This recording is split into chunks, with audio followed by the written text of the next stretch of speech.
Hari ini saya mau ajak Bapak Ibu untuk kita belajar bagaimana seorang murid itu berubah. Roma 12 ayat 1. Karena itu, saudara-saudara, demi kemurahan Allah, aku menasihatkan kamu supaya kamu mempersembahkan tubuhmu sebagai persembahan yang hidup, yang kudus, dan yang berkenan kepada Allah. Itu adalah ibadahmu yang sejati. Perubahan itu harus selalu datang dari atas dengan rela. Jika tidak, akan terjadi revolusi dari bawah dengan paksa. Kenapa harus datang dari atas? Karena kecenderungan manusia selalu melihat pada pola kepemimpinan, pola pengaruh, dan pola keteladanan. Kita lihat di banyak negara ada revolusi karena pemimpin-pemimpin tidak mau berubah. Dan kata revolusi selalu dihubungkan dengan negara atau bangsa. Tapi kalau kita perhatikan baik-baik, revolusi itu terjadi di semua bidang kehidupan. Revolusi di gereja juga ada. Apa itu? Jemaat yang meninggalkan gereja, jemaat yang tidak lagi mau mendengar pemimpinnya, itu revolusi. Di rumah juga ada revolusi. Istri yang gak mau taat sama suami, anak-anak yang gak mau taat sama orang tua, itu juga revolusi. Perceraian itu kan sebenarnya revolusi. Karena istri wanita merasa tidak cocok untuk dipimpin oleh pria yang gak mau berubah misalnya. Jadi revolusi itu terjadi di segala lini kehidupan. Di perusahaan-perusahaan, di komunitas-komunitas kekristenan, bahkan di gereja banyak kita lihat pemimpin-pemimpin yang tidak lagi didengar. Karena apa? Karena tidak terjadi perubahan secara rela. Jadi statementnya ialah perubahan harus datang dari atas dengan rela. Jika tidak, akan terjadi revolusi dari bawah dengan paksa. Nah, Roma 12 ayat 1 mengingatkan bahwa untuk mengalami perubahan, orang mesti apa? Mesti bersedia untuk mempersembahkan tubuh kepada Tuhan. Mempersembahkan tubuh itu sama dengan seluruh keinginan dagingnya harus dimatikan. Nah, Roma 12 itu kita tahu, Paulus ucapkan itu di Roma berdasarkan pengalaman orang Yahudi suka ke Bait Allah untuk mempersembahkan kurban berupa hewan-hewan yang hidup. Seekor hewan yang dipersembahkan pada Tuhan, tujuannya hanya untuk Tuhan, tidak untuk dijual, tidak untuk dimakan. Nah, ketika seorang anak Tuhan itu mengatakan bahwa hidupnya dipersembahkan buat Tuhan, tujuannya hanya untuk Tuhan. Dan kalau kita pretelin satu-satu tubuh itu, artinya mulai dari ujung rambut sampai telapak kakinya, itu untuk Tuhan. Ada orang yang mungkin sudah serahkan tangannya untuk Tuhan, tidak lagi mengambil barang orang. Tapi mungkin mulutnya belum untuk Tuhan, karena masih mengucapkan kata-kata yang tidak senonoh. Itu mungkin matanya udah untuk Tuhan, tapi kakinya belum untuk Tuhan. Jadi kalau kita mau jujur bicara tentang perubahan seseorang, itu orang harus bersedia untuk mempreteli semua tubuh. Kalau ibaratnya itu tubuh kita itu pakai engsel, maka mesti dibongkar satu-satu lalu dibersihkan. karena banyak sekali karatan-karatannya, debunya. Perlu dikasih oli lagi, kira-kira begitu, seperti sebuah mobil yang dibongkar. Yang disebut mempersembahkan tubuh. Sehingga suatu ketika dalam pergumulan Yesus di Taman Getsemani, dia bilang sama murid-murid, berjaga-jagalah dan berdoalah supaya kamu jangan jatuh ke dalam pencobaan. Roh memang penurut, tetapi daging lemah. Itu diucapkan Yesus ketika dia sedang bergumul di Taman Getsemani menghadapi murid-murid yang tidak tahan menunggu 1 jam saja ketika Yesus sedang bergumul. Jadi perhatikan Bapak Ibu, murid yang berubah itu dimulainya dari mempersembahkan tubuh. Yang kedua, supaya orang mengalami perubahan-perubahan permanen, dia mesti memiliki pikiran yang baru, perubahan dari dalam. Karena itu tindakan seorang pria atau wanita tidak dapat berubah tanpa dimulai dari perubahan pikiran. Jadi ini soal paradigma. Nah, kenapa banyak sekali orang atau gereja tertentu tidak at home dengan pemuritan? Karena sudah terlalu mengkristal kebiasaan-kebiasaan lama. Padahal pemuritan itu gaya hidup Kristus dan perintah Kristus sebelum naik ke surga. Jadi kalau kita percaya sama Yesus sebagai Tuhan dan Juru Selamat, kita percaya dialah Raja atas hidup kita mulai taat sama perintahnya. Dalam Lukas 6 ayat 46 sampai 49, sama dengan Matius 7 ayat 21 dan seterusnya. Di situ Yesus bilang, mengapa kamu berseru kepadaku, Tuhan, Tuhan, padahal kamu tidak melakukan perintahku.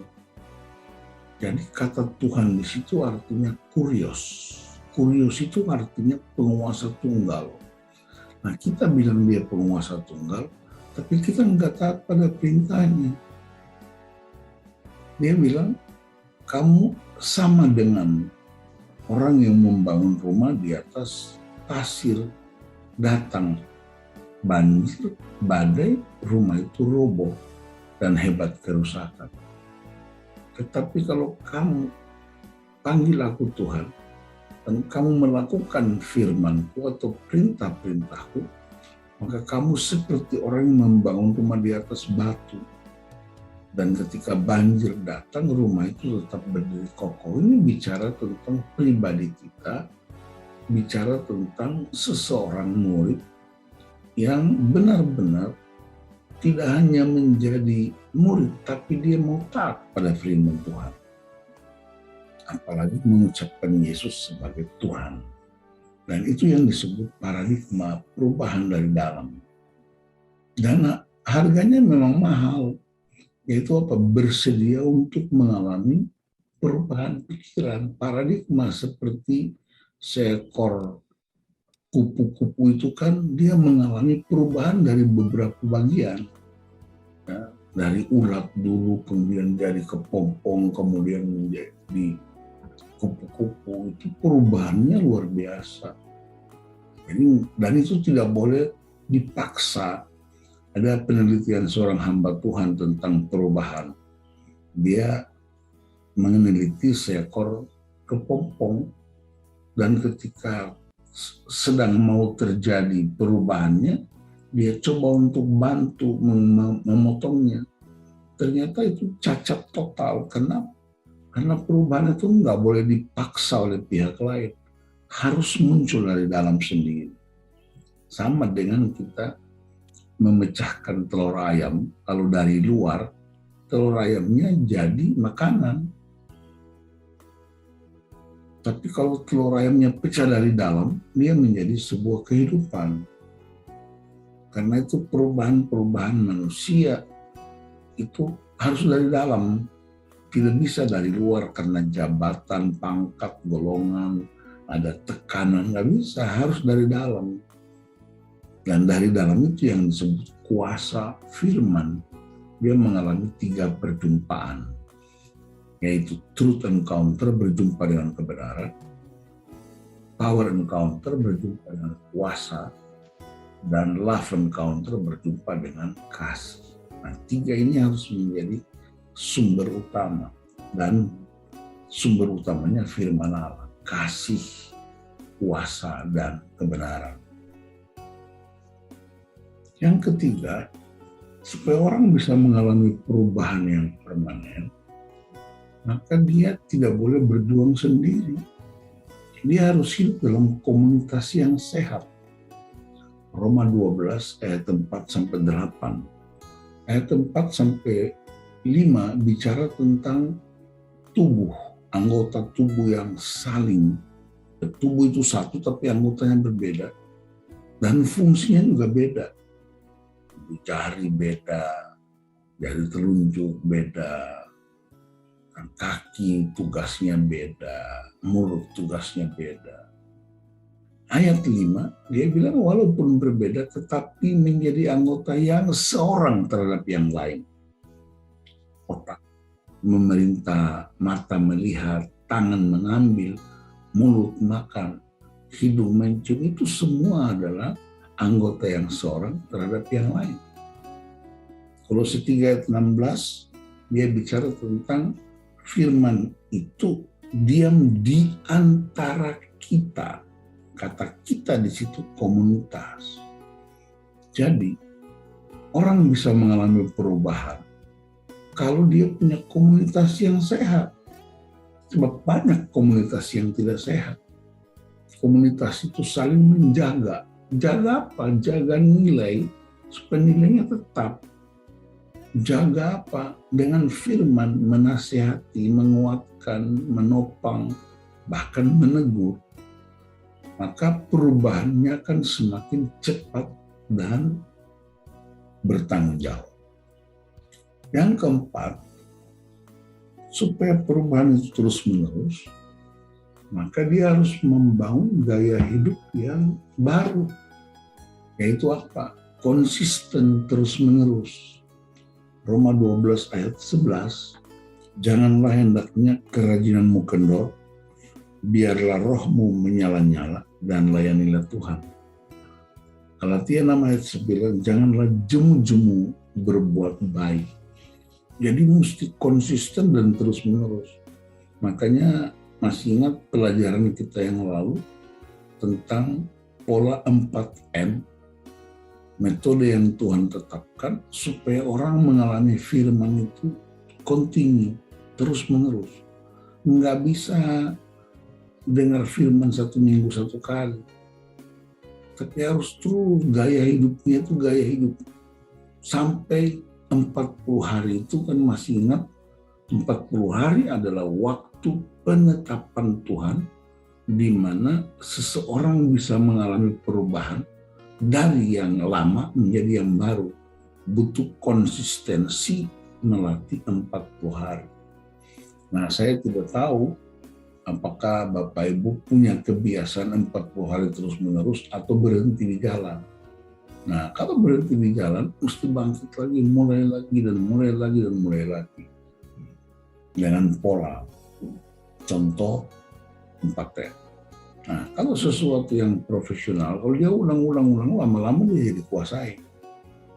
Nah, saya misalnya melatih pria itu sudah dari tahun 2005. Dan itu ada 12 sesi untuk kategori pria. Dan karena sudah paling sering melakukannya, saya udah hafal semua tanpa teks, tanpa lihat di layar, udah hafal semua urut-urutannya, ayat-ayatnya, 12 sesi itu. Walaupun datang kami pembicaranya 3-4 orang, bahkan saya udah mentori banyak sekali pembicara-pembicara, khusus kaum pria, khusus untuk juga keluarga-keluarga. Sama dengan foto karakter, saya terus latih-latih dan saya nggak perlu lagi lihat teksnya lagi. Makan semakin banyak hikmat baru. Karena ketika kita menyampaikan kebenaran, Tuhan akan tolong kita untuk memberikan hikmat-hikmat baru, menolong konteks-konteks yang kita layani. Bisa aja materinya sama, tapi ketika melayani di Kupang, beda dengan materi sama melayani di Nias misalnya.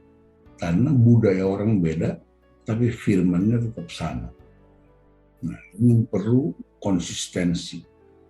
Ada membangun terus-menerus kebiasaan baru dan hidup dalam value atau nilai.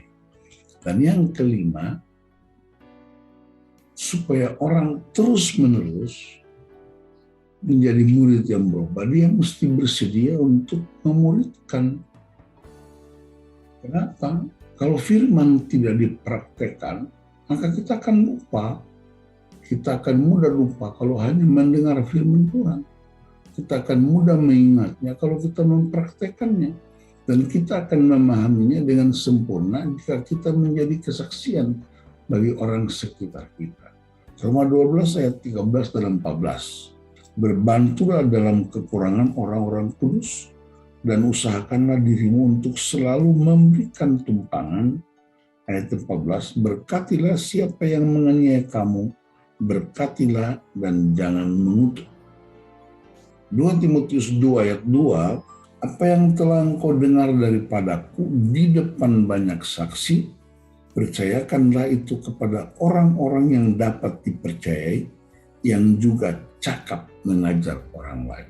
Jadi harus ada multiplikasi, harus ada pemuritan. Kalau enggak, berhenti. Dan kalau udah berhenti, terjadi kekacauan. Ingat Bapak-bapak, Ibu-ibu, tidak memuridkan sama dengan tidak percaya Yesus. Itu radikal kita harus ngomong. Anda tidak menjadi orang gereja yang memuridkan, Anda sebenarnya tidak percaya Yesus. Boleh didebatkan, baca Alkitab dengan sempurna, dengan baik. Itu pemuritan gaya hidup Kristus setiap hari. Dan sebelum dia naik ke surga, dia perintahkan murid-murid, pergilah jadikan semua bangsa murid. Jadi gereja yang tidak memuridkan, kekristenan yang tidak memuridkan, adalah kekristenan yang menganggap Yesus nothing. Itu harus tegas dikatakan.